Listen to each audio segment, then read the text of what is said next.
warahmatullahi wabarakatuh. Perkenalkan, nama saya Asep. Nama saya Muhammad Adam Marazi. Kami dari kelompok 8 akan menjelaskan tentang latar belakang pemikiran wawasan Nusantara dan fungsinya. 1. Wawasan Nusantara. Wawasan nasional Indonesia merupakan wawasan yang dikembangkan berdasarkan teori wawasan nasional secara universal. Wawasan tersebut dibentuk dan dijiwai oleh paham kekuasaan bangsa Indonesia dan geopolitik Indonesia. Wawasan Nusantara adalah pandangan geopolitik bangsa Indonesia dalam mengartikan tanah air Indonesia sebagai suatu kesatuan yang meliputi seluruh wilayah dan segenap kekuatan negara yang mencakup politik, ekonomi, sosial budaya, dan pertahanan keamanan. Mengingat bentuk dan letak geografis Indonesia yang merupakan suatu wilayah lautan dengan pulau-pulau di dalamnya dan mempunyai letak ekuatorial beserta segala sifat dan corak khasnya, maka implementasi nyata dari wawasan Nusantara yang menjadi kepentingan pertahanan keamanan negara harus ditegakkan. Realisasi penghayatan dan pengisian wawasan Nusantara di satu pihak menjamin keutuhan wilayah nasional dan melindungi sumber-sumber kekayaan alam beserta pengelolaannya, sedangkan di lain pihak dapat menunjukkan kedaulatan negara Republik Indonesia. Yang kedua, latar belakang pemikiran wawasan Nusantara. Poin A. Pemikiran berdasarkan falsafah Pancasila.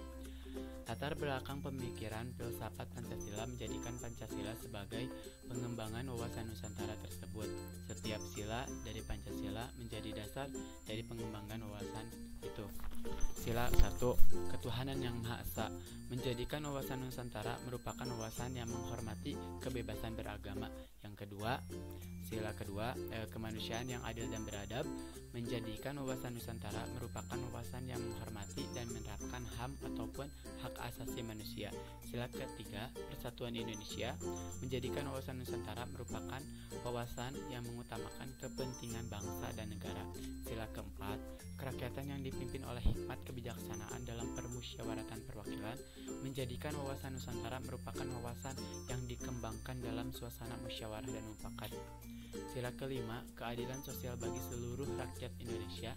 Menjadikan wawasan Nusantara merupakan wawasan yang mengusahakan kesejahteraan seluruh rakyat Indonesia. B. Pemikiran berdasarkan aspek kewilayahan Nusantara.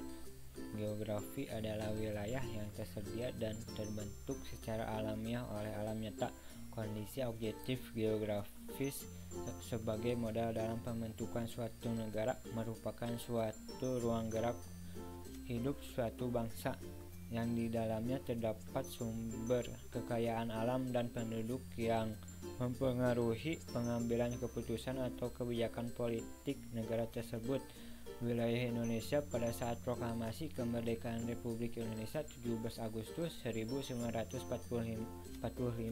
mengikuti Territoriale Zien Maritim Kring Ordonez 1939, di mana lebar laut wilayah Indonesia adalah 3 mil diukur dari garis air rendah dari masing-masing pantai pulau Indonesia. Penempatan lebar wilayah laut 3 mil tersebut tidak menjamin kesatuan wilayah negara kesatuan Republik Indonesia. Hal ini lebih terasa lagi bila dihadapkan pada pergolakan dalam negeri pada saat itu. Deklarasi ini menyatakan bahwa bentuk geografis Indonesia adalah negara kepulauan yang terdiri atas ribuan pulau besar dan kecil dengan sifat dan corak tersendiri. Untuk mengukuhkan asas negara kepulauan ini ditetapkanlah Undang-Undang Nomor 4 Perpu tahun 1960 tentang perairan Indonesia. Maka sejak itu berubahlah luas wilayah dari 2 juta km persegi menjadi 5 juta km persegi, di mana 69% wilayahnya terdiri dari laut atau perairan. Karena itu tidaklah mustahil bila negara Indonesia dikenal sebagai negara kepulauan, sedangkan yang 35% adalah daratan yang terdiri dari 17.508 buah kepulauan yang antara lain berupa 5 buah pulau besar yakni Sumatera, Kalimantan, Jawa, Sulawesi, dan Irian Jaya, dan 1.808 pulau-pulau kecil yang belum diberi namanya. Luas daratan dari seluruh pulau-pulau tersebut adalah 2.028,87 km persegi dengan panjang pantai 81.000 km persegi. Dengan kata lain, setiap perumus kebijaksanaan nasional harus memiliki wawasan kewilayahan atau ruang hidup bangsa yang diatur oleh politik ketatanegaraan. Indonesia meratifikasi UNCLOS 1982 tersebut melalui Undang-Undang Nomor 17 tahun 1985 pada tanggal 31 Desember 1985.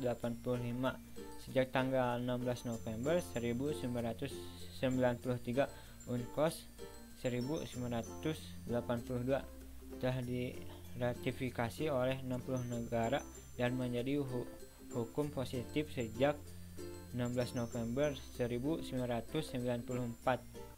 C. Pemikiran berdasarkan aspek sosial budaya. Budaya atau kebudayaan dalam arti etimologi adalah segala sesuatu yang dihasilkan oleh kekuatan budi manusia.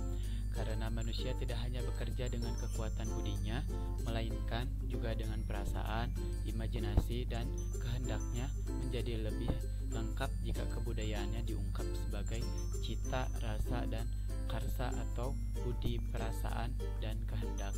Masyarakat Indonesia sejak awal terbentuk dengan ciri kebudayaan yang sangat beragam yang muncul karena pengaruh ruang hidup berupa kepulauan di mana ciri alamnya tiap-tiap pulau berbeda-beda. D. Pemikiran berdasarkan aspek kesejarahan. Indonesia diwarnai oleh pengalaman sejarah yang tidak menghendaki terulangnya perpecahan dalam lingkungan bangsa dan negara Indonesia.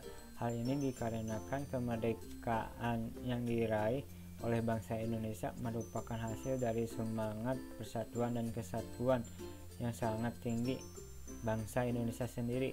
Jadi semangat ini harus tetap dipertahankan untuk persatuan bangsa dan menjaga wilayah kesatuan Indonesia sebagai pedoman, motivasi, dorongan, serta rambu-rambu dalam menentukan segala kebijaksanaan, keputusan, tindakan, dan perbuatan bagi penyelenggara negara di tingkat pusat dan daerah maupun bagi seluruh rakyat Indonesia dalam kehidupan bermasyarakat, berbangsa, dan bernegara.